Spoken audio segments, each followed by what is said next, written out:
हर कुछ दूर पे कोई व्यक्ति है। आपकी आपकी ड्यूटी कब से कब तक रहती है? नहीं, हमारा ड्यूटी नहीं इधर पे। ओह, ये अपना हमारा प्राइवेट।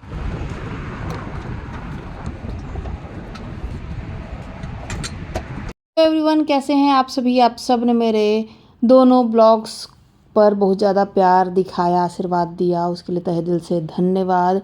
अब आप सबको लिए चलती हूँ मैं अपने थर्ड और लास्ट एक्सप्लोर वाले ब्लॉग की तरफ। जी हाँ, मैं जा रही हूँ गृहणेश्वर महादेव से महज 1 किलोमीटर की दूरी पर स्थित एलोरा केव्स में, जिसके बारे में हम सब ने बचपन में अपने पुस्तकों में, इतिहास के बुक में पढ़ा है। सबसे पहले आपको टिकट ले लेना रहता है 40 रुपीज़ का। एडल्ट का टिकट 40 रुपीज़ है और 12 ईयर ओल्ड से ऊपर के बच्चों का टिकट लगता है। चिलचिलाती धूप होने के बावजूद यहाँ का इतिहास मुझे अपनी तरफ खींचे चला आ रहा था। रास्ते में आपको छोटे छोटे शॉप्स मिलेंगे। इतनी गर्मी थी इसलिए हैट, कैप्स और छाते की शॉप्स थी। साथ ही साथ यहाँ पर डूज एंड डोंट्स के बैनर लगे हुए थे, पोस्टर लगे हुए थे, जिसको फॉलो करना ज़रूरी था। एक पहाड़ को काट कर मूर्तिकार ने इतना खूबसूरत स्वरूप दे दिया, ये तो कितनी अद्भुत बात है। और यही बात पर बस ही सारे लोगों को अपनी तरफ खींच रही थी। इसीलिए तो कहते हैं ये सब बातें इतिहास का हिस्सा हो जाती है और आज हम उसको जानते हैं, सोचते हैं और समझते हैं। बीच में बहुत सारे शॉप्स थे, जैसे tripod, selfie stand, hat, caps, पानी की दुकानें। लेकिन आपको इस कैंपस में गंदगी फैलाना बिल्कुल भी अलाउड नहीं है। इसीलिए तो कहते हैं अपने धरोहर को समेट कर, सहेज कर रखिए, ताकि हम और हमारी आने वाली पीढ़ी भी इसका लुफ्त उठा सके, इंजॉय कर सके और इस मेहनत को सलाम कर सके। लगभग 5 से 7 मिनट पैदल चलने के बाद मैं एलोरा केव के अंदर आ गई। बहुत विशाल क्षेत्र है और बहुत सारी ग्रीनरी और पेड़ पौधे हैं, लेकिन गर्मी की वजह से थोड़ी ग्रीनरी कम है। मेरी और मेरे बेटे की भी हिम्मत थोड़ी पस्त हो रही थी, लेकिन फिर भी हम साथ में कुछ चीज़ें लेकर ज़रूर चल रहे थे। सब ने बचपन में एलोरा केव के इतिहास के बारे में पढ़ा ही होगा। एलोरा केव्स लगभग 1500 साल पुरानी है। इसका निर्माण 6वीं शताब्दी से लेकर 10वीं शताब्दी के बीच हुआ था और इसमें लगभग 34 गुफाएं हैं। मैंने सिर्फ और सिर्फ 17 हिंदू गुफाओं को ही एक्सप्लोर किया। 12 बौद्ध गुफाएं और 5 जैन गुफाएं हैं। सबसे खास बात है कि यहाँ सभी धर्मों और कला का समावेश एक ही स्थान पर है।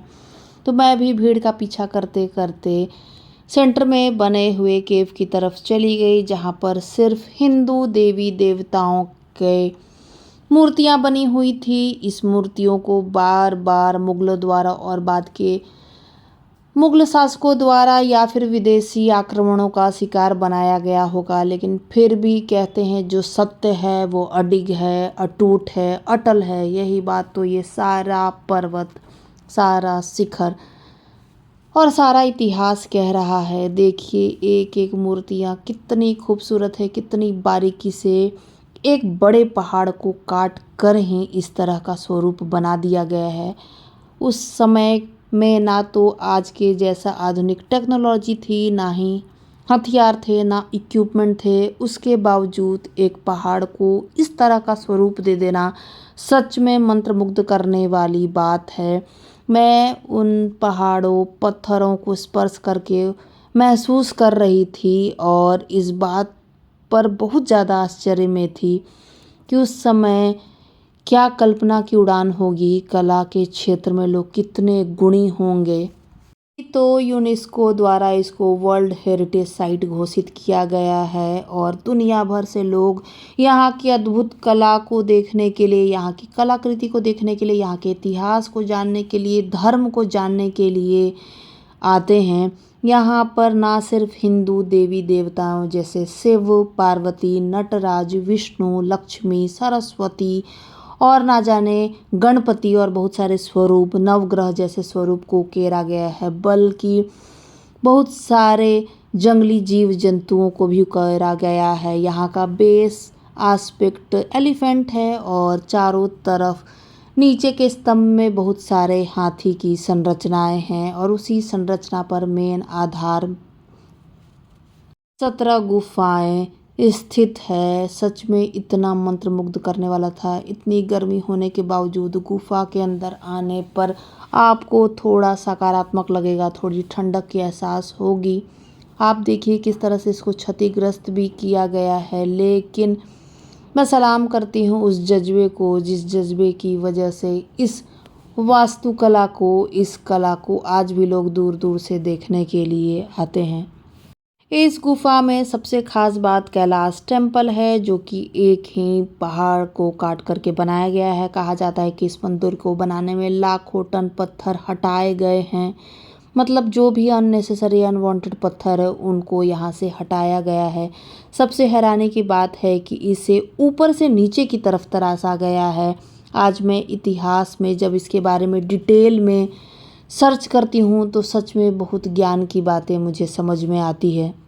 यहाँ की एक एक मूर्तियाँ अपनी अपनी कहानी कह रही है, हिंदू धर्म के प्रति आस्था विश्वास को दर्शा रही है। यहाँ ना सिर्फ हिंदू देवी देवताओं की मूर्तियाँ हैं, बल्कि जैन और बौद्ध धर्म को भी महत्व दिया गया है। और कुछ केव उनके तरह से भी बनाए हुए हैं, जिसको भी लोग देखते हैं। बहुत ज़्यादा गर्मी होने की वजह से मैं उस केव की तरफ नहीं गई।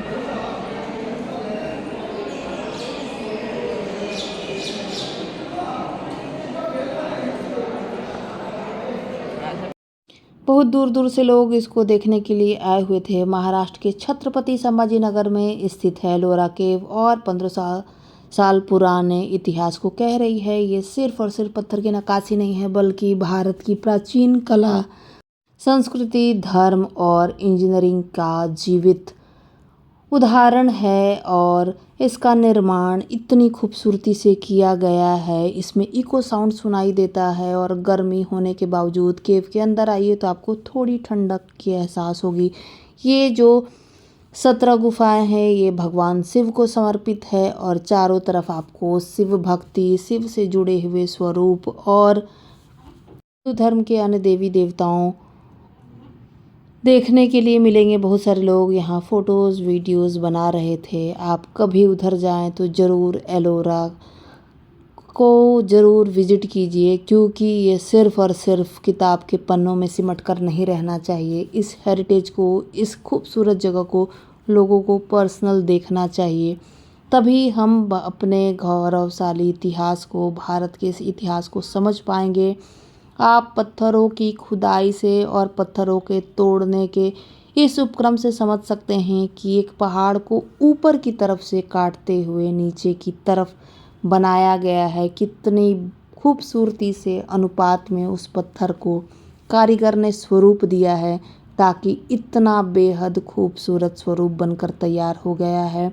सूर्य भी बिल्कुल मंदिर के ऊपर था और इनकी गाथा को, इनकी कला को और मूर्तिकार की कला को सलाम कर रहा था।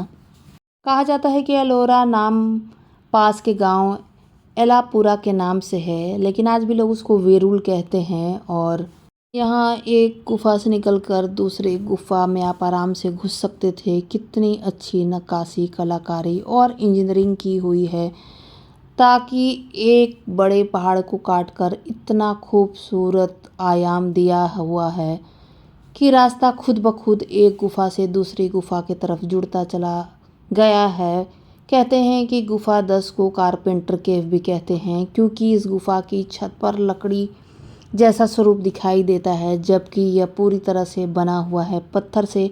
यहाँ पर भगवान की विशाल मूर्ति बनी हुई है और अंदर की ही आवाज़ गूंजती है, जिस वजह से माहौल और भी ज़्यादा रहस्यमय लगता है। इस गुफा में बहुत सारे रहस्य हैं जो आज भी अनसुलझे हुए हैं। एलोरा की सबसे भव्य गुफा हिंदू धर्म से ही जुड़ी हुई है। इतिहासकार तो यहाँ तक मानते हैं कि इस पूरे पत्थर को तराशते हुए लगभग 2 टन पत्थर यहाँ से हटाए हुए हैं।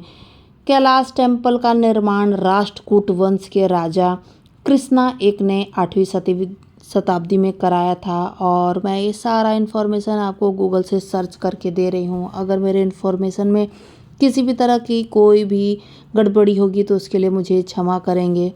यहाँ पर किसी भी तरह के इतिहास की चीज़ों को हानि करना, क्षति करना दंडनीय अपराध है और आप प्लास्टिक की बोतल सबको नहीं ले जा सकते हैं। कुछ वहाँ रूल और रेगुलेशन है। साथ ही साथ आपके पास जो कूपन है उसे तब तक संभाले रखना है जब तक आप एग्जिट ना हो जाए। लगभग मैंने 1-1.5 घंटे का समय बिताया। इस कंपाउंड में बहुत सारे बरगद, पीपल और नीम के विशाल वृक्ष हैं लगता है, और ये सब आपस में एक दूसरे से जुड़े हुए हैं, कनेक्टेड हैं।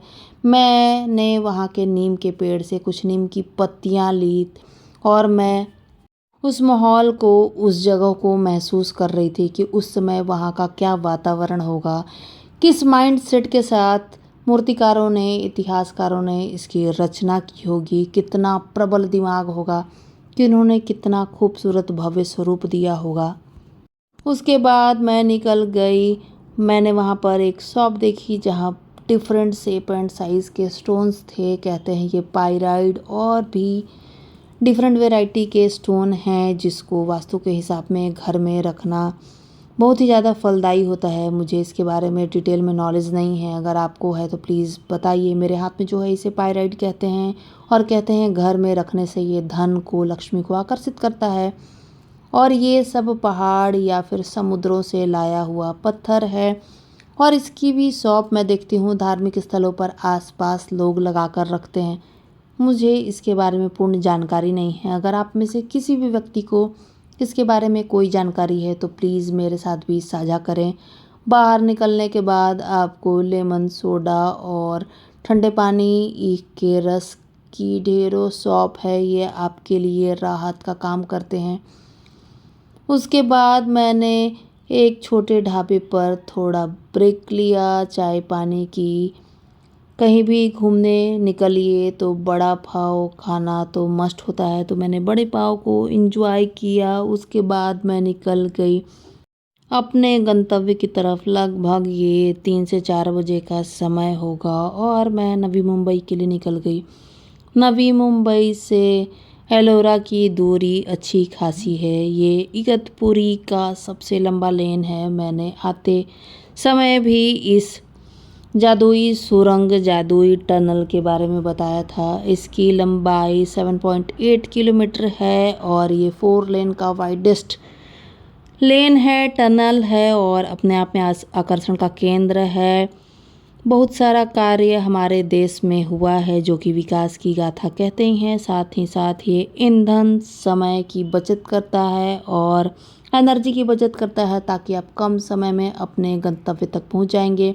मुंबई से नागपुर, नासिक जोड़ने वाली ये सारी सड़कें हैं। पूरे टनल को पार करने में लगभग आपको 4.5-5 मिनट का समय ज़रूर लगेगा। लगता है एंडलेस टनल है, लेकिन एक समय के बाद वो टनल ख़त्म हो जाता है और हम फिर से पहाड़ में निकल जाते हैं। ये एक पहाड़ को काट कर बनाया गया है। आप देख सकते हैं कि कितनी मेहनत के बाद इस तरह का तैयार किया गया होगा और एक एक करके लगभग 3 से 4 टनल आपको रास्ते में मिलते हैं। उसके बाद हमारी गाड़ी के टायर ने हमें दे दिया थोड़ा सा धोखा और हमें मदद लेनी पड़ी। मुझे सबसे ख़ास और इंटरेस्टिंग बात ये लगी कि हाईवे पर, समृद्धि एक्सप्रेस वे पर कुछ प्राइवेट कंपनीज़ के लोग एक व्हीकल में सारी सुविधाएं लेकर निकलते हैं और बंद गाड़ी या किसी भी तरह की आकस्मिक स्थिति पैदा होने पर आपकी मदद करते हैं। तो हमारे टायर में जो भी प्रॉब्लम था उसको हमने सॉर्ट आउट किया। गर्मी की वजह से इस तरह की दिक्कत होती है, इसलिए जब भी आप लॉन्ग डिस्टेंस जर्नी करें तो कुछ बातों का ज़रूर ध्यान रखें। थोड़े थोड़े देर पर ब्रेक लेते रहें। अपने टायर के प्रेशर और सारी चीज़ों को आप ज़रूर चेक कर लें, फ्यूल चेक कर लें और गाड़ी में नेसेसरी चीज़ें ज़रूर रखें। इस तरह की बातों को ध्यान रखकर आप हाईवे पर होने वाली दुर्घटनाओं से आप ज़रूर अपने और अपने परिवार की रक्षा कर सकते हैं। मेरा ये खूबसूरत संदेश था, प्लीज़ आप ज़रूर इसको फॉलो करेंगे।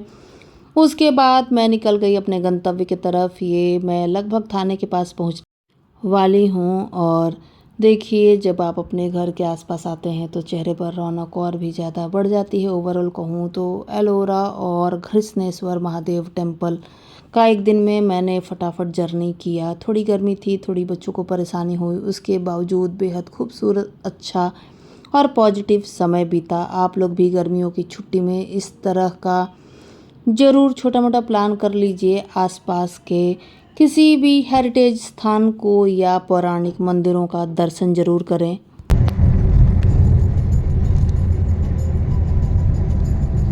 बच्चे सिर्फ और सिर्फ किताबी ज्ञान से नहीं सीखते हैं, बल्कि आसपास एक्सप्लोर करने से, बाहरी दुनिया से भी बहुत कुछ सीखते हैं। तो ज़रूर यदा कदा इस तरह का प्लान बनाते रहें। आपको मेरा ये चुटर मुटर एक्सप्लोर करने वाला ब्लॉग कैसा लगा मुझे ज़रूर बताइए। और गर्मियों में अपनी फैमिली का ज़रूर ख्याल रखिए। गर्मियाँ बहुत ज़्यादा है और कौन कौन लोग इस ब्रिज को पहचानते हैं वो भी मुझे कमेंट में कहिए। मिलती हूँ फिर, टेक केयर, बाय बाय।